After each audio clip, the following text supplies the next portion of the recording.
Film की शुरुआत होती है सैम नाम के एक बंदे से जो ट्रेन में सफर कर रहा होता है। उसकी जिंदगी बिल्कुल भी ठीक नहीं चल रही होती। हर मोड़ पर उसे परेशानी का सामना करना पड़ता है। पता चलता है कि वो एक सुनसान रेगिस्तान जैसे शहर जा रहा है जहां उसे नई नौकरी शुरू करनी है। ट्रेन में वो अकेला बैठ के खाना खा रहा होता है और उसके सामने एक औरत बैठी होती है, साथ उसका बच्चा भी होता है। सैम उसके हालात देख के अपना खाना उसे दे देता है। अब जब वो स्टेशन पर उतरता है तो पूरी जगह खाली होती है। हालांकि कंपनी ने कहा था कि रिक नाम का एक बंदा होगा जो उसे लेने आएगा। सैम इधर उधर देखता है, फिर उसे कमरे में एक आदमी दिखाई देता है। सैम उससे बात करने की कोशिश करता है पर वो बंदा उसे इग्नोर कर देता है। सैम उससे पूछता है बाथरूम कहाँ है, तो वो बंदा बस इशारे से बता देता है। सैम को उस पर गुस्सा आता है पर वो चुप रहता है और वॉशरूम चला जाता है। फारिग होने के बाद बाहर से एक आदमी की आवाज आती है, जल्दी निकलो भाई, यहाँ पानी भी पैसों का है। असल में यही वो रिक है जो सैम को कंपनी तक पहुंचाने वाला है। सैम कहता है हो गया भाई, बस निकल रहा हूँ। अब दोनों गाड़ी में बैठते हैं और कंपनी की तरफ रवाना होते हैं। रास्ते में रिक बोलता है तुझे $300 देने होंगे ट्रैवल के। सैम चौंक के कहता है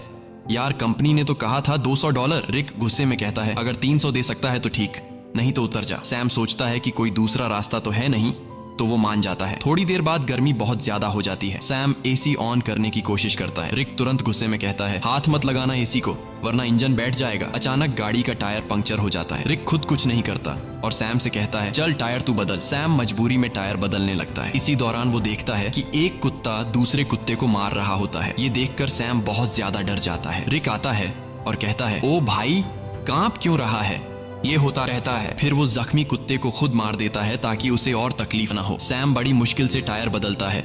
फिर दोनों वापस गाड़ी में बैठते हैं। रात को फ्यूल भरने के लिए गाड़ी रोकते हैं और वहीं रात गुजारने का प्लान बनाते हैं। दोनों लकड़ियां जमा करते हैं, आग जलाते हैं। रिक पूछता है तू इतनी दूर कंपनी क्यों जा रहा है। सैम कहता है यार जिंदगी बहुत मुश्किल चल रही है, मैं चाहता हूँ किसी का मोहताज न बनूं और मुझे यकीन है कि उस कंपनी में मुझे कोई अच्छी जॉब मिल जाएगी। रिक कहता है तू एक अच्छा इंसान है लेकिन जिस जगह तू जा रहा है ना वहाँ सब खून चूस लेते हैं, सीधा बंदा वहाँ बचता नहीं। सैम कहता है चलो देखते हैं क्या होता है। अगले दिन फिर सफर शुरू होता है। अब सैम ड्राइव कर रहा होता है। रिक सो जाता है। गर्मी ज्यादा होने की वजह से सैम चुपके से एसी ऑन कर देता है। थोड़ी देर बाद इंजन बैठ जाता है। रिक जाग जाता है और सैम पर गुस्सा हो जाता है, ओ भाई मैंने तुझे कहा था ना एसी को मत छेड़। वो गुस्से से गाड़ी से बाहर निकल जाता है। सैम भी उतरता है और रिक से माफी मांगता है।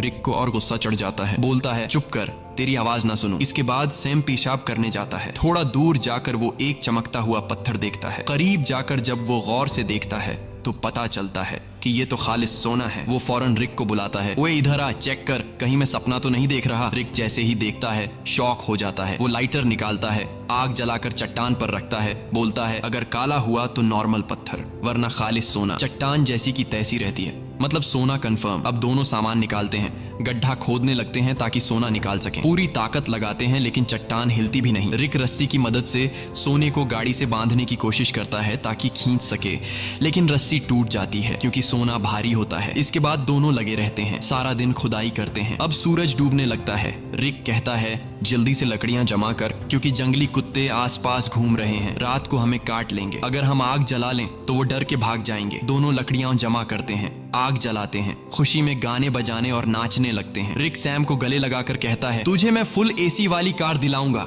रात को वो लोग बैठकर प्लान बनाते हैं। रिक कहता है ये सोने की चट्टान बहुत बड़ी है, अगर हम महीनों भी खुदाई करते रहें तब भी इसे नहीं निकाल पाएंगे। इसलिए अब एक आदमी यहाँ चट्टान के पास रहेगा और दूसरा जाकर खुदाई की मशीन लेकर आएगा। सैम कहता है भाई तू जाकर ले आ, मैं चट्टान का ध्यान रखूंगा। रिक कहता है नहीं भाई तू जा, मैं चट्टान के पास बैठूंगा। ये रेगिस्तान है, हर तरफ जंगली जानवर हैं, तू ये बर्दाश्त नहीं कर पाएगा। सैम कहता है कोई बात नहीं, तू मेरी टेंशन मत ले, मैं सरवाइव कर लूंगा। तू वैसे भी चोर है, हो सकता है तू सोना लेकर भाग जाए, तुझ पे कैसे भरोसा करूं। रिक कहता है ठीक है भाई मैं जाता हूँ, तू सोने का ध्यान रखना। अगले दिन वो लोग राशन बांटते हैं। रिक सैम को एक सैटेलाइट फोन देता है ताकि दोनों आपस में कांटेक्ट में रहे। रिक कहता है मेरे एक दोस्त के पास खुदाई की मशीन है, वही लाऊंगा, बस दुआ कर गाड़ी रास्ते में खराब ना हो, मुझे वापस आने में 5 दिन लग सकते हैं। और फिर वह चला जाता है। सैम सोने पर मिट्टी डाल देता है ताकि अगर कोई इधर से गुजरे तो सोने को देख न सके। वो एक छोटा सा टेंट भी लगा लेता है चट्टान के पास और अपना सारा सामान उसके अंदर रख देता है। सूरज डूबने से पहले वो लकड़ियां इकट्ठा करता है ताकि रात को आग जला सके। रात को वो आग जलाकर बैठ जाता है, खाने में से थोड़ा सा खाता है और बाकी रख देता है। अचानक उसे जंगली कुत्तों की आवाजें सुनाई देती हैं और उसे एहसास होता है कि अकेले होने की वजह से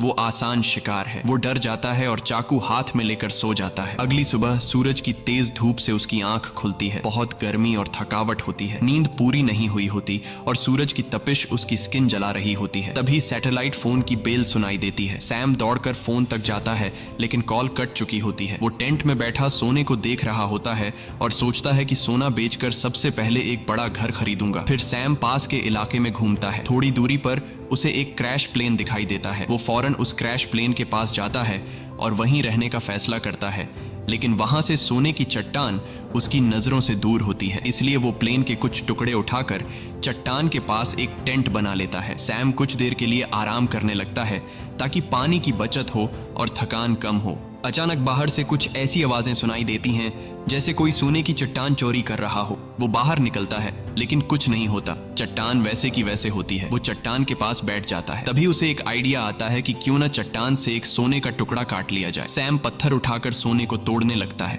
और वो सोने का एक बड़ा सा टुकड़ा तोड़ने में कामयाब हो जाता है और उस पर से मिट्टी साफ कर अपने पास रख लेता है। इसी दौरान रिक की कॉल आती है। सैम बोलता है, ओ भाई तू है कहाँ? सूरज ने मेरा हाल बुरा कर दिया है। रिक कहता है, यार इंजन खराब हो गया है, थोड़ा लेट हो जाऊंगा। सैम कहता है, जल्दी कर, प्यास से मर जाऊंगा। रिक कहता है, मुझे आने में थोड़े दिन और लगेंगे, और फोन काट देता है। रात को सैम आग के सामने बैठा होता है तो कुत्ते चारों तरफ से आवाजें निकालने लगते हैं। सैम को डर लगता है कि कहीं सब कुत्ते एक साथ हमला न कर दें। वो हाथ में जलती हुई लकड़ी पकड़ लेता है ताकि कुत्ते भाग जाएं। वो रात भर कुत्तों के डर से जागा रहता है। सुबह होती है, वो सोना चाहता है लेकिन सूरज ने उसकी खाल जला दी होती है। दर्द से वो सो नहीं पाता। वो पानी पीने जाता है लेकिन पानी भी बहुत कम बचा होता है। इतने में वो देखता है कि एक सांप उसकी तरफ आ रहा है। वो उसे मारने की कोशिश करता है ताकि खा सके, क्योंकि खाना भी लगभग खत्म हो चुका होता है। लेकिन सांप को मारते वक्त पानी की बोतल गिर जाती है और बस थोड़ा सा पानी बचता है। फिर वो दोबारा प्लेन वाले एरिया में जाता है, उम्मीद करता है कि शायद कुछ खाने पीने को मिल जाए। तभी वो देखता है कि दूर से एक इंसान आ रहा है। वो फौरन अंदर जाकर प्लेन में छुप जाता है, लेकिन वो इंसान प्लेन के पास आ जाता है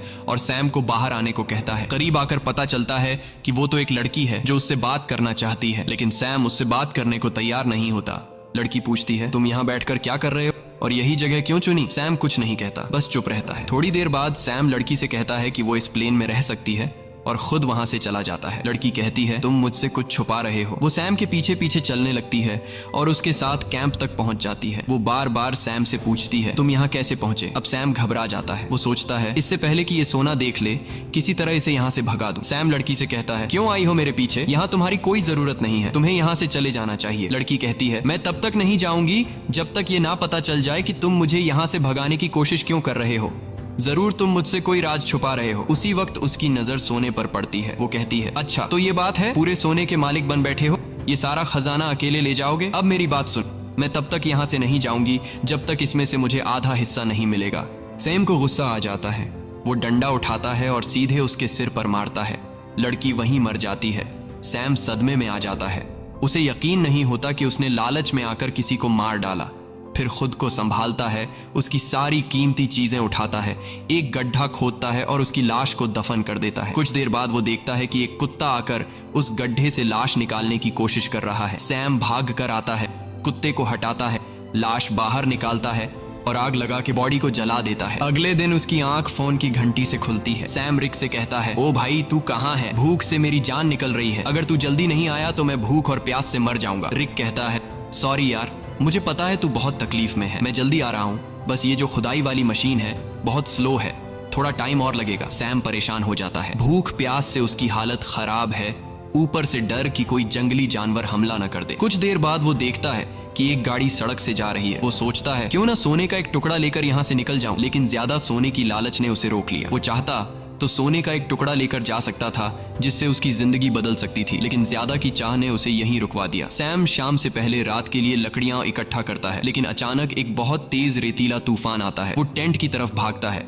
लेकिन तूफान उसका टेंट उड़ा देता है। सैम जान बचाने के लिए इधर उधर भागता है, लेकिन तभी एक पेड़ उस पर गिर जाता है। तूफान रुकने के बाद सैम खुद को मिट्टी में दबा हुआ पाता है और एक लकड़ी का टुकड़ा उसके पेट के आर पार निकला होता है। पर सैम के मन में सोने की लालच इतनी भर चुकी थी कि वो पेट से लकड़ी निकालने के बजाय सीधे सोने की जगह की ओर जाता है। वो चारों तरफ सोने को ढूंढता है और आखिरकार एक टुकड़ा मिल ही जाता है। सैम खुशी से झूम उठता है। फिर वो अपने पेट से लकड़ी निकालता है और जख्म से बहुत खून निकलने लगता है।